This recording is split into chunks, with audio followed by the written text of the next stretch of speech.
Hello, my name is Michael Krug and I completed the Live Hard program. In this video, I am going to share my full story and journey of the Live Hard program, what I learned, the results I achieved, my perspectives as a board certified health coach, and some tips in case you want to give Live Hard a go. So let's just jump in. So what is Live Hard? Okay, if you're not familiar with the Live Hard program, it's a program created by Andy Frisella. He is the CEO of First Form. He is an entrepreneur. He has a podcast. If you want to learn his perspectives on the program, he actually has a podcast episode. I can link it for you in the show notes. If you want to listen from his perspective, I will give you a quick rundown of what the Live Hard program is and everything that it entails. So the first phase, and there's 4 phases of Live Hard. The first phase is 75 Hard. And there's a good chance if you are watching this video, you probably know what 75 Hard is. You may have attempted 75 Hard, or you know other people who have tried it out. And 75 Hard consists of 75 days. And there's 5 tasks that you must do each day. Number 1 is you must do 2 45-minute workouts. One of those workouts must be outside. So for me, a lot of them was a gym workout plus a walk.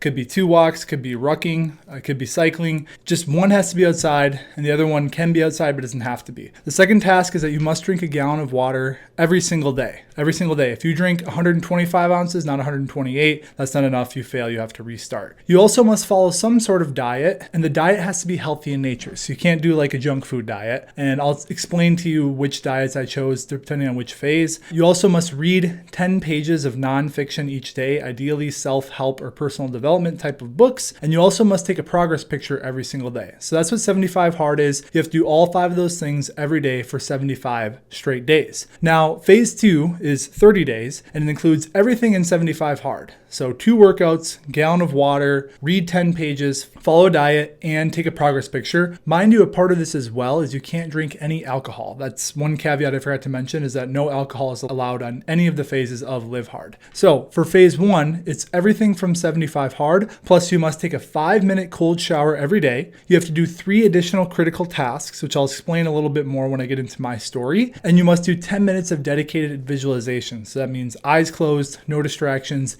and visualizing your future. So that's what phase 1 is. Now, phase 2 is also 30 days. And the kicker here is that before you start phase 2, you have to wait 30 days from the end of phase 1 before you start phase 2. And Andy says that the reason for that is that the goal of this program is to help you create some habits and things that you can sustain long term. And you need to learn what it's like to be on it and to be off of it and to hopefully have some of those habits stick around for you. So phase 2 is 30 days and it's the same as 75 Hard. So during phase 2, it's just 30 days of 2 45-minute workouts, drink a gallon of water, 10 pages of self-help or personal development style nonfiction every day, following a diet and a progress picture. And then phase 3, which is arguably the most intense phase, is the same as 75 Hard. So you still have to do the 2 45-minute workouts, drink a gallon of water, 10 pages of reading, following a diet, and taking a progress picture. You also have to do the 5-minute cold shower every day. You have to do the 3 additional critical tasks. So that's where it's the same as phase 1. And then there's 2 additional things. So you don't have to do the visualization during phase 3, but you do have to have a conversation with a stranger and not just small talk, like an actual conversation with a stranger. And you have to do a random act of kindness every single day. And that's again 30 days. Now, with the Live Hard program, if you fail any of the phases, you have to restart that phase. So for example, if you're doing 75 Hard, you get to day 59, you decide to have a beer or you forget your progress picture, you have to restart 75 Hard from day 1. Same with phase 1 and phase 2. If you're on phase 2, you get to day 28, you forget to take your progress picture, you have to restart phase 2. If you're on phase 1, forget to take a cold shower, got to restart phase 1. You get what I'm saying. Now the thing is with phase 3, you must complete that the 30 days prior to your 75 Hard anniversary. So whatever day you started 75 Hard, say for me, I believe it was August 8th, you have to do it the 30 days leading up to that for the next year. And if you fail phase 3, you fail the entire year and you restart the year. I guess you don't have to, but that would be the thought. So I'm excited to say I completed the program. It did a ton for me. And next I want to get into the reasons why I did Live Hard.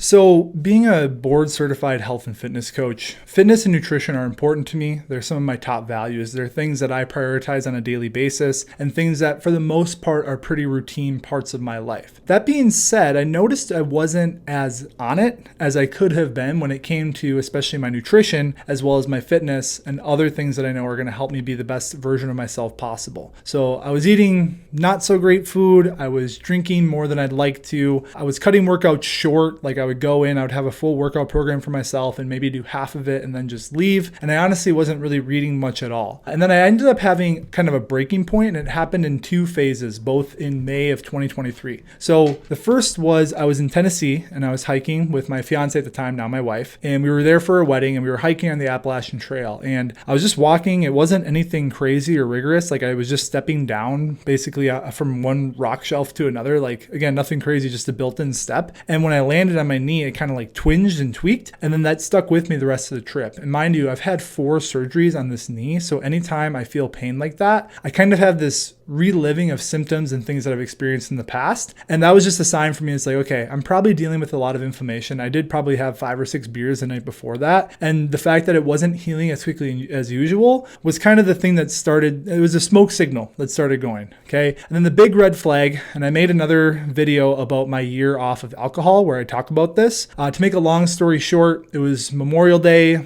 weekend 2023. It was that Sunday. I went and played around to golf. Afterwards, I had 1 drink, an old fashioned, and the next morning I had blood in my stool. And again, if you want to hear more about that, I dive deeper into that when it comes to my year off of alcohol experiment journey. I'm still alcohol free. I don't know if I'll ever drink again, to be honest, but I can also link that show in the show notes for you if you want to check that video out as well. But that was the breaking point. And before that, I listened to Andy's podcast. I listened to Real AF. I actually listened to MFCEO back in the day when that was a podcast, and I like his content. And I'd heard him always talking about 75 hard. And I honestly have my own perspectives. I was like, it seems cool and people get good results, but it just doesn't seem sustainable, or it seems rather intense. It seems like, more than people have to do. And when I woke up that morning, that Monday, and that happened, I immediately was like, I'm doing 75 hard. I'm starting now. Okay. So that I'll talk about that at the end when I talk about the takeaways. Is like, you're never truly going to be ready. And for me, I literally just decided I am starting now. That was before I even really considered the Live Hard program. I was just going to do 75 hard, but I enjoyed it so much that I decided to do the entire year. So again, I started that day, really had no prep, and it actually led into my 75 hard journey, which was quite lengthy, and I learned a lot about myself. So we'll dive into that next. So my 75 hard journey,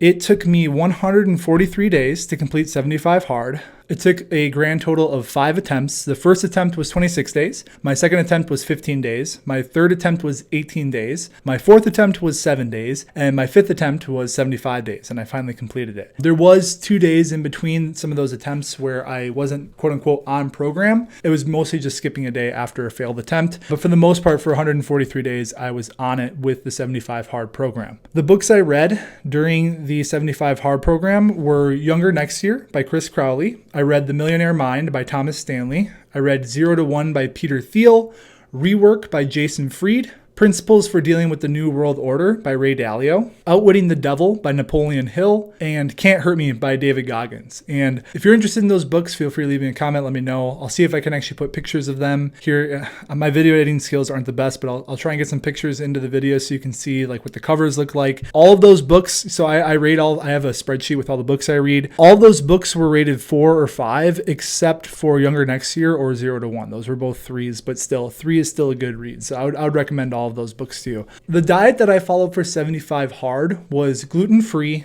dairy-free, sugar-free, and no processed foods. I didn't necessarily do food tracking. I wasn't keeping track of macros, but I just ate extremely clean, whole, real foods for the entire duration of the program. So with my failures, so I had 4 failures. It took me 5 attempts. 2 were because of my diet, and 2 were because I forgot to take a picture of all things. So the first diet failure, I actually had gone down to Winona, where I went to college with my wife now, I guess, and my in-laws and family. I don't know if I should say wife or fiance. She was my fiance, now she's my wife. We got married, like a week and a half ago. I went down with my wife's family. We played golf. We went into dinner after, and there was something on the special. I can't even remember what the dish was, but it sounded really good. I wasn't thinking, and I ordered it, and then when it came out, it was just covered in a cream sauce. And here's the thing with 75 hard. You need to be accountable and honest with yourself. If you fail, so like, for example, if you had maybe just one sandwich and you're doing gluten-free and you're like, oh, whatever, you're not doing the program correctly. You need to be 110% accountable and honest with yourself to get the most out of the program. The point of this program is mental toughness, and part of mental toughness is being able to call yourself out when you're living into your BS. So I ordered this meal. It definitely had a cream sauce on top, and instead of being that guy who sends it back, I just said, screw it, I'll eat it. I didn't want to, again,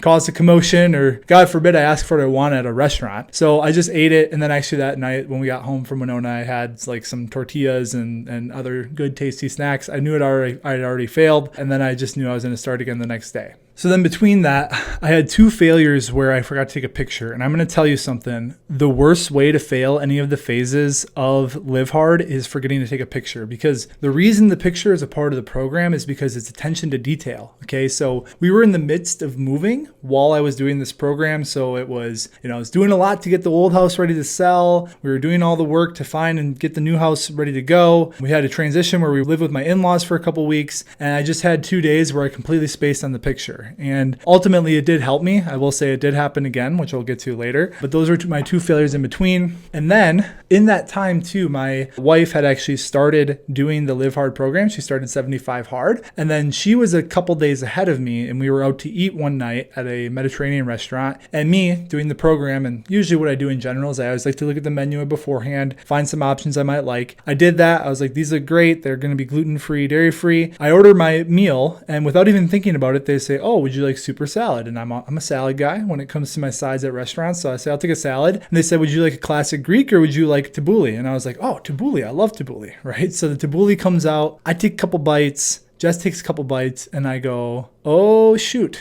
This is bulgur wheat. I make tabbouleh all the time. I know that it's made with bulgur wheat. I'm not an idiot, right? I like to cook. And I usually make it with quinoa when I make it. This was traditional, delicious tabbouleh made with bulgur wheat. We looked it up. She's like, yeah, bulgur wheat. Pretty sure we failed. So we both failed. And that was actually, it was kind of a blessing in disguise, because then from that point on, we were doing the program together. So we were both on day 1 of 75 Hard together. We were both on day 1 of phase 1 together. And it was really fun to be able to do this together with my partner. And again, I'll talk about it later, but we had a lot of great improvements when it comes to our relationship as well through doing this program together. So after that, we did our 75 days straight. We actually finished while we were on vacation with the kids in South Dakota. We finished our last workout in the Airbnb right after we had a little dance party. We celebrated for 2 days, and then we both jumped straight into phase 1 the following Monday. So with phase 1, for me, it took 61 days for me to complete this 30-day phase across 3 different attempts. The first attempt was 26 days, which was brutal to fail at 26 days. The second attempt was 6 days, and the third attempt was 30 days. So I guess it was actually 62 days. The books I read during phase 1, I finished Can't Hurt Me by David Goggins. I read The Personal MBA by Josh Kaufman. I read The Keto Reset Diet by Mark Sisson, and I read How to Win Friends and Influence People by Dale Carnegie. All very good books. I would recommend all of them, especially if you're a business person. The Personal MBA is a great book. And then the Keto Reset Diet was actually really eye-opening for me. I actually did keto in December last year because, again, similar to 75 Hard, I had my own perceptions of keto, being someone who's well-informed when it comes to nutrition, and it was eye-opening, and it was a lot of fun to experiment with that. The diet that I followed was the same, so gluten-free, dairy-free, no sugar, no processed foods. And the failures. So my first failure of phase 1.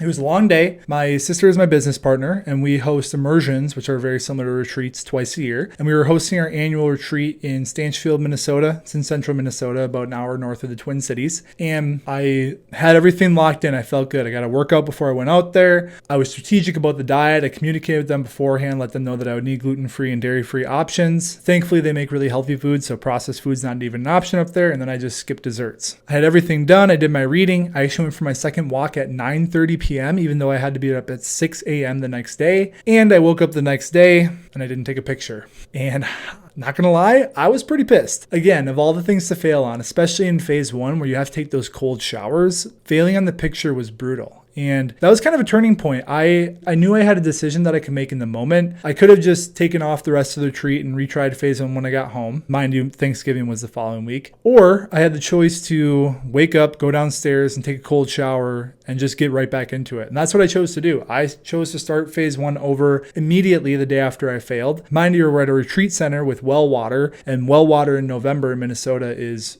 really freaking cold, to put it lightly. But I decided just to dial back in. And then my second failure actually happened on Thanksgiving, 6 days later. I had done really, really well the whole day, right? There's pie, there's mac and cheese, there's French toast, all sorts of delicious stuff available. And I finally just, at the end of the evening at my mom's house, I got to a breaking point and I just had some mac and cheese. And it was delicious. I followed that up with a piece of pie and I said, okay, if I start tomorrow, I will complete phase 1 before Christmas. So that's what I did. I will say it did feel really good to be able to finish before Christmas. I was fully prepared if I had to sit out the fun foods on Christmas. And I think a big awareness in this program is if you're attempting Live Hard, if you're doing it right now, if you're in 75 Hard, if you're considering it, if and when you have a failure or a setback or you have to restart, I say just keep going. Just start the next day. You already have momentum build up. Don't think about the number. Think about it for your lifestyle, for your habits, and what you're going to create out of it. And I would recommend trying not to take breaks in between restarts, because within the podcast that Andy has about this program, he says that if you fail 75 Hard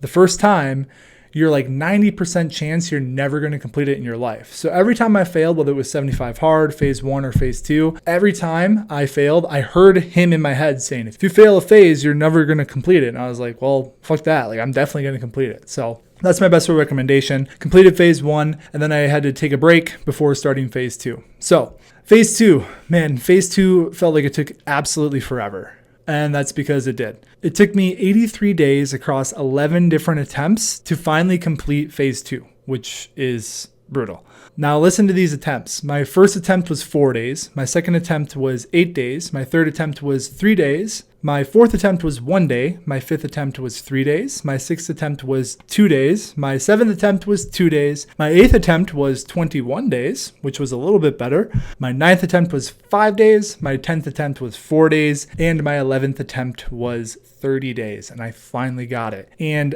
just really quick to touch on that, I think phase 2 was the hardest of all 4 phases of 75 Hard. And there's a reason. The reason is after you've been doing this for a while, you kind of get comfortable and you're like after going through phase 1 where you have to do cold showers, you have to do additional critical tasks, which I forgot to touch on, but I guess I'll touch on it when I talk about phase 3. You have to do visualization. You have additional things going on. When you step back to phase 2 and some of those things drop off, you're comfortable. You're like, dude, this is super easy. Like, how can I not? I don't even remember why I failed some of those days. I'm sure some of it was diet. I'm sure at least 2 of those were probably from the picture. And I think ultimately when it comes to phase 2, I think it's so strategically put in there because it's telling you like, hey, the 75 Hard habits or whatever habits you're working on, like if that becomes your baseline, don't become complacent with it. You still got to pay attention to details. You still have to complete the things you have to do every day to continue on your progress of wherever it is that you want to go in life to accomplish your visions, your dreams, your goals. And it was a lot of fun. It was definitely eye-opening. The challenges with phase 2, definitely learned a lot from that one. So the books that I read during phase 2 were Profit First by Michael Wicks. I don't know how to say his last name. Unreasonable Hospitality by Will Guidara. Highly recommend that book. The Millionaire Next Door by Thomas Stanley. Never Split the Difference by Chris Voss. Influence by Robert Cialdini. The Case Against Reality by Donald Hoffman. And Your Next 5 Moves by Patrick Bet-David. And honestly, all of those books were pretty fantastic. I enjoyed them. I will say the ones that made the biggest impact on me was definitely Profit First. Being a business owner, it was really nice to get some bank accounts set up in the right way so I can prioritize profit. I really enjoyed Never Split the Difference by Chris Voss and negotiation and how to be a strong negotiator and advocate for yourself. And I really liked The Case Against Reality too. That book was kind of trippy, not gonna lie. I highly recommend it if you're looking for a deep read and different perspectives on what reality is. Definitely check out that book. So similar to the other 2 phases, I followed the same diet for phase 2, which was gluten-free, dairy-free, processed foods-free, and sugar-free. And like I mentioned, I can't remember all the failures, but there is one that sticks out. So on my 8th attempt, I was actually on a golf retreat in Utah and I was doing my best. I went for a walk before we would play. I would go for a walk after we play. And then finally, 2 days before we left, it got to the point where it was 11:30 p.m. and I had to be ready to tee off by 7 a.m. the next day. And I did what I called a strategic reset because sure, I could have gone and completed the walk, 45 minutes. It takes you probably, 10 minutes to shower after that, another 30 minutes to cool down. And I was at a point where I was already traveling. I was already dehydrated, even though I'm drinking gallons of water a day by that point in the high desert. And I just made the decision that I was like, I need to prioritize my sleep and I'm going to restart when I get home. And honestly, the next day, again, it's a group of 24 guys and they're just catering food. And for lunch was pizza. And I didn't have really much of an option to go with the gluten-free, dairy-free. So it all worked out the way I think it was supposed to. And I think I'm not an advocate for purposely failing. And if there's a point where you recognize your energy levels are depleted and you need to do a strategic reset, I don't know how I feel about it. I did it and it worked out well for me. And I guess I wouldn't recommend it. It's kind of weird to hear me say like, yeah, it was good and I wouldn't recommend doing it. That's just my perspectives on it. I will say by the time I finally finished phase 2, it was a big relief. And then I had like another month and a half off until I had to start phase 3. So phase 3 journey, a quick reminder, if you fail phase 3, you fail the entire year. So I think phase 3 was definitely easier than phase 2. It was probably similar to phase 1 for me because I was so dialed in because I knew the stakes were so high. It's like I set out to accomplish this Live Hard year. I have a select handful of people who I've told that I'm doing this Live Hard year, and I really want to be able to say that I accomplish it when all is said and done. So I was absolutely dialed in. The books that I read were Ego is the Enemy by Ryan Holiday, great book, and 10x is Easier Than 2x by Dan Sullivan.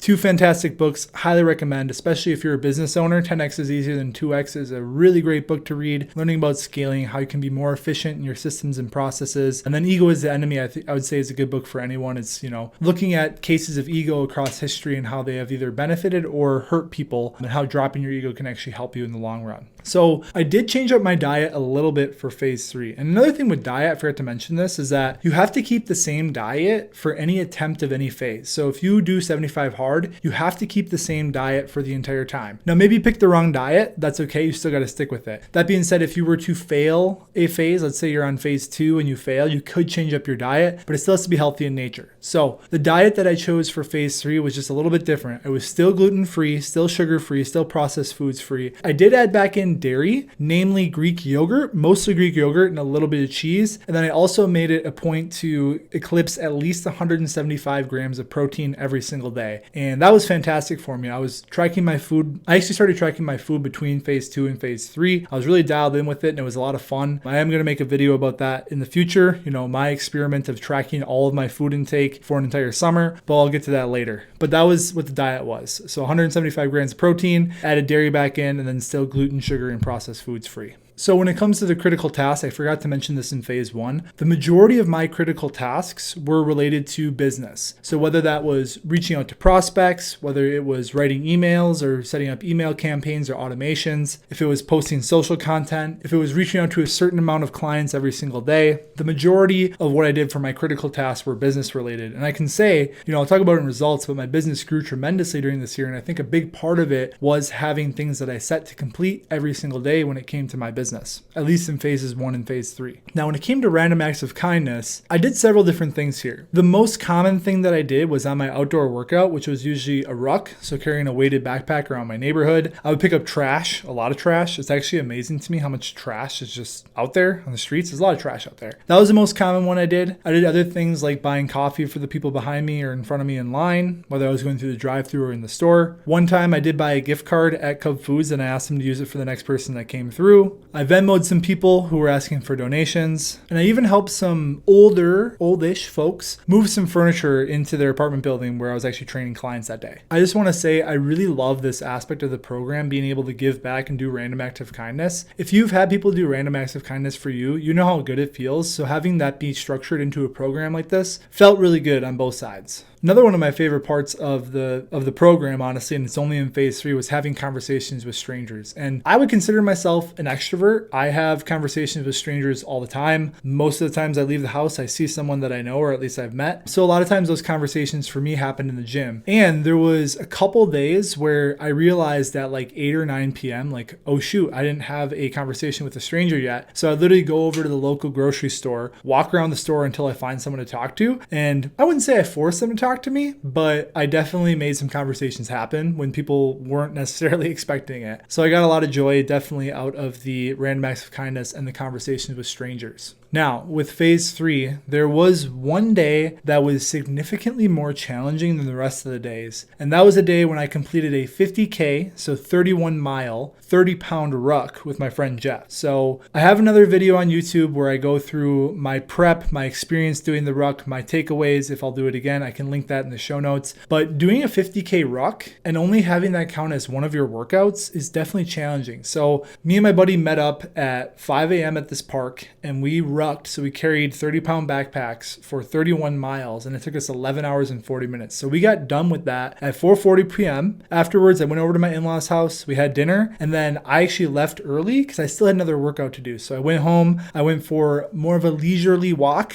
kind of like a mobility walk around the neighborhood. And then I did a lot of active mobility and stretching, and that was my second workout. And then the aftermath of that, the next day, that Sunday, I literally thought that my foot was broken. I was convinced to an extent that my foot was broken from doing this ruck. My workouts that day were two pretty gingerly walks. Like I went at the pace that I could. Again, with Live Hard program, one of the things I love about this program is that it's fully scalable and it's your intent behind your actions. So yeah, if you ran a marathon the next day, you're probably not going to be in the gym doing deadlifts and snatches and stuff like that. And you still have to commit to the structure of the program and do two 45-minute workouts. So I was able to make that happen. I am happy to report that my foot was not broken. I got x-rays that week. Turns out I just had some strains and some tendons and muscles in my foot, and it was completely cleared up for me by Thursday. So thankfully I got away without injury through that one. And again, if you want to see the ruck video, I will post that in the show notes. And that was it. Honestly, on the day I finished Live Hard, it's kind of interesting. You think that you would have this big elation or celebration or joy. That's like, I just did this hard thing. Like it took so much effort and time and it was like crazy and I did it and I'm happy for myself. I was like, yeah, it was cool. And when am I going to start year 2? And actually, as I'm recording this, I'm currently doing 75 hard. So the results, let's talk about results next. And we're going to start with the objective results. So I've put some pictures in here and I will put some more pictures as I talk about these objective results. One of the big things here, again, along with the knee injury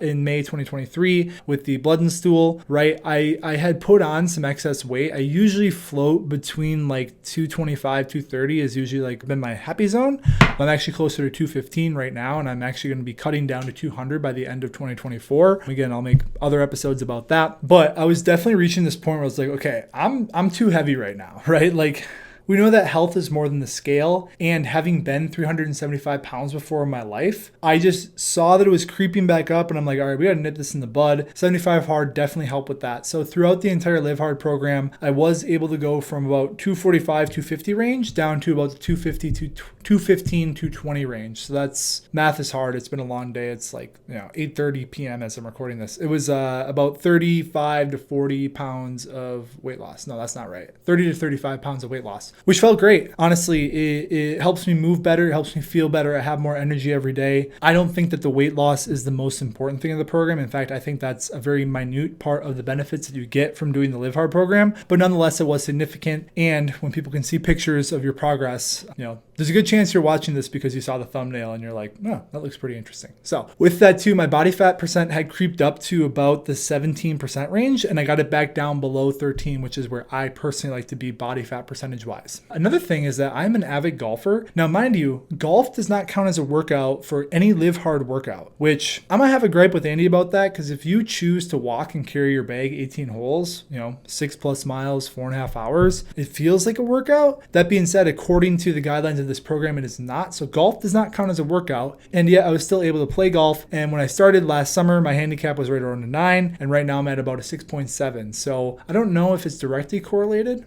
but my golf game is probably the best it's ever been. So that was maybe an objective result. Also, I mentioned it, but I'm a board certified health and fitness coach. I have a private practice, and my year over year gross revenue went up 56% doing Live Hard. Now, obviously in business, it's natural to experience growth. That's kind of what we're striving for. If you are a business owner and self-employed, that's what you want to be doing. And 56% in 1 year is pretty significant, especially when the profits are pretty much in alignment with that. So that was another objective result. And that's really it from objective results, right? Like, numbers are great. I didn't start tracking my food and movement and water super diligently until I was actually after phase 2, which I'm excited to make more videos about that in the future. But I honestly think that these subjective results, which we'll go into next, the subjective results were way more powerful than the objective results, okay? So when it comes to subjective results, I think the most impactful thing that I experienced was that my perspective of time completely shifted. Now, if you're looking at this program, you heard me explain all the ththings you have to do every day for days on end. You're probably thinking, man, where am I gonna have the time to do that? Like, how am I getting 2 45-minute workouts in? I barely have time to read. I'm gonna have to cook and meal prep healthy meals. Like, how am I gonna do all this. And what I found through doing this program, now mind you, I have 2 stepkids. I run my own business. I work long hours most days. What I found was that I was wasting a lot of time doing things that do not impact me for the positive at all. Things like social media scrolling, things like just putzing around in the evening or in the morning. I've even found myself at times procrastinating with working out, if that makes sense. So I kind of validate working out as being productive, even though I probably don't need to work out that day.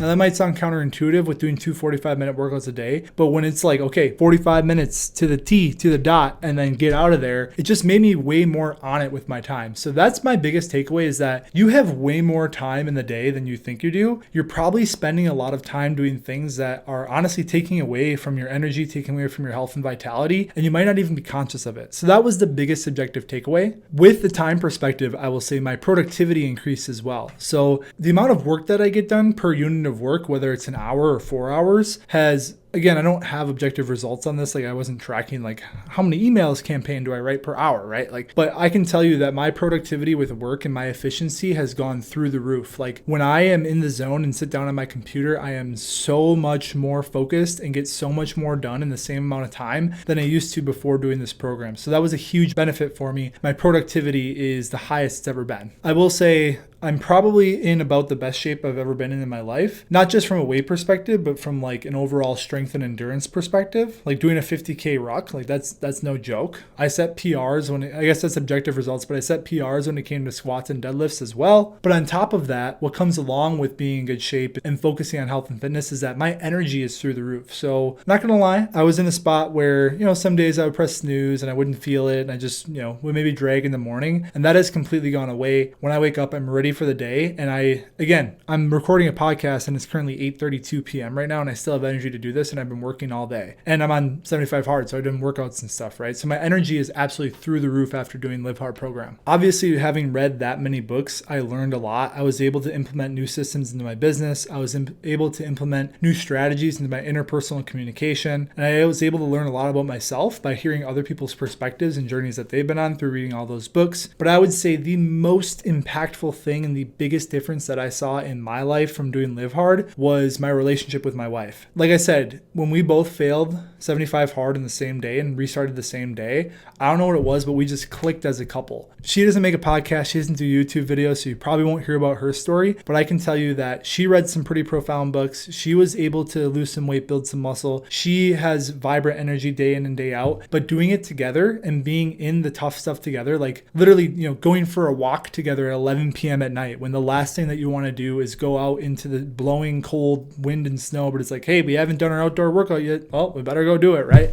Like, just having her along on the journey, having her get more of a glimpse into what it is and how I operate and what I do when it comes to fitness and nutrition, and just having her on board, it's the best thing that's ever happened for our relationship. And we're both better because of it, right? We both have become stronger as individuals, and thus our relationship through Live Hard is definitely the strongest it's ever been. So I would say that was probably my favorite part of it, was being able to do it with Jess, my wife. And although she's not doing 75 hard with me right now, she did tell me she is planning to start after Thanksgiving. So I'm excited for when that happens. So we've gone through my journey. We have talked about the objective and subjective results. And now we're going to talk about what I learned. And I'm going to keep this brief. I've got 3 main takeaways and the biggest things that I learned from completing the Live Hard program. Number 1 is that a year, or for me, 15 months, might seem like a long time, but in the grand scheme of things in your entire life, it is a very short amount of time to be able to take action, to be disciplined, and to build the skill of mental toughness, to develop skills and things that are going to serve you for a lifetime. Literally, it's me being age 31 to being age 32, and I feel like I am operating at a whole different frequency. I feel like the wisdom I've gained from doing the Live Hard program is 5-10 years worth of wisdom, not just from the books I read, but from what I learned about myself, from committing to taking action and doing the things when honestly sometimes I really didn't want to do them, day in and day out. That is my biggest one. It seems like a year is a long time, but in the grand scheme of things, it's really not that long to be able to take dedicated, intentional action day in and day out to completely change your life. So that's number 1. Number 2, like I mentioned, the physical changes were great, but deeper than that, the subjective things that you recognize, the ability to build skills, to build mental mental toughness. And then for me, the change of the perception of the time, that was my second biggest takeaway, is that your perspective of time will change by doing this program, and you will realize that you are capable of doing way more than you ever thought you were able to do. And then number 3, and probably the biggest takeaway, is that I still have so much work to do. Like I said, when I finished the program, it felt good. I was happy. And I also knew, I was like, man, if I could do that in 1 year, what am I going to accomplish in year 2, in year 3, in year 5, in year 10, right? I'm not saying that I'm going to do Live Hard every single year, but I have developed the skills of discipline and mental toughness to be able to know that whatever I set my mind to, I can do it. And every single day is day one. Okay, you got to wake up every single day knowing that there's 2 choices you can make: growth or decay. And choose growth every single day and approach every single day like it's the first day of the rest of your life. So the next part, will I do Live Hard again, as well as some tips if you're considering doing it? I think I already answered that. Yes, I'm currently on 75 Hard. I think I'm on day 5 or 6 right now. So the short answer is yes, right? I think this program is the perfect combination of structure and adaptability and flexibility, right? There's not a set workout program you have to follow. There's not a set diet that you have to follow. There's not set critical tasks that you have to do. It is very much customizable. It's simply a structure that you can fill in with your own actions and behaviors that can really impact your life in so many tremendous ways. So yes, I'm doing Live Hard right now. I'm on 75 Hard. Hopefully I don't fail. We'll see what happens. And that's the short answer to that is yes, I'm doing Live Hard again. And I foresee myself doing it multiple times over throughout the rest of my life. My tips for you, if you're considering doing either 75 Hard or Live Hard, I think the biggest one is that when you decide to do it, just do it. It's that simple. There's no amount of prep that you can do that's truly going to get you ready for this. Like, especially if you're more sedentary right now, when you get to day probably like 12 to 20, your feet are going to hurt. That's just the way it's going to go. And that's another tip for you, is to get some high quality shoes, especially for the outdoor workouts. But I see so many people, like I'm in the Facebook group for 75 Hard, and there's people like, yeah, I'm getting ready. I'm going to start next week, or I'm going to start in the first of next month, or I'm going to start on Monday. And that mindset is the reason that people are in the state that they're in, because they'll do really well for 4 or 5 days, and then they'll be like, hey, I'll have the weekend, let's have some drinks, let's go to brunch, mimosas, pancakes, whatever it is. And like, oh, you know what? I did good last week. I'll restart on Monday. And it just becomes a cycle, right? So instead of thinking that you have to be prepared, just let the program prepare you for it. Because again, even if you're just doing 75 Hard, 75 days is a long time. And if you just figure it out as you go, and maybe you have to restart once or twice in there, you're going to get so much more from simply taking action now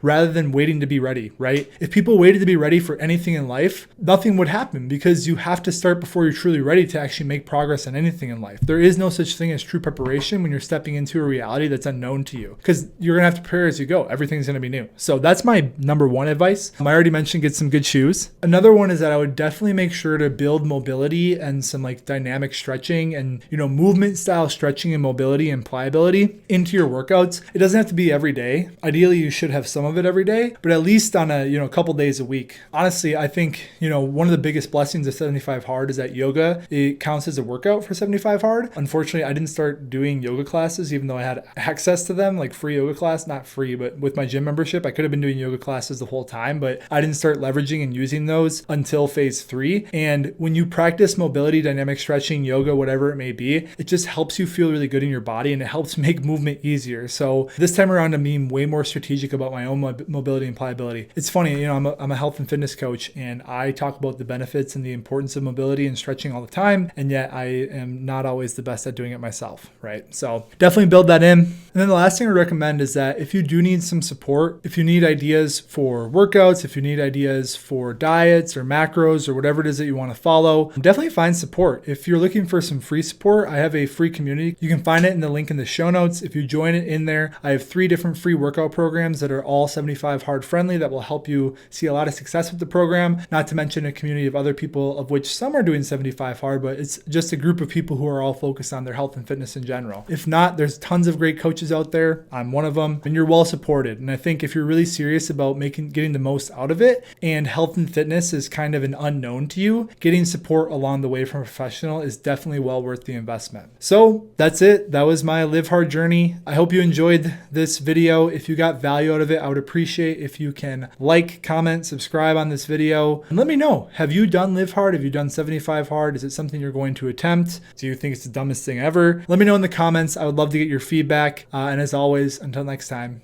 keep inspiring.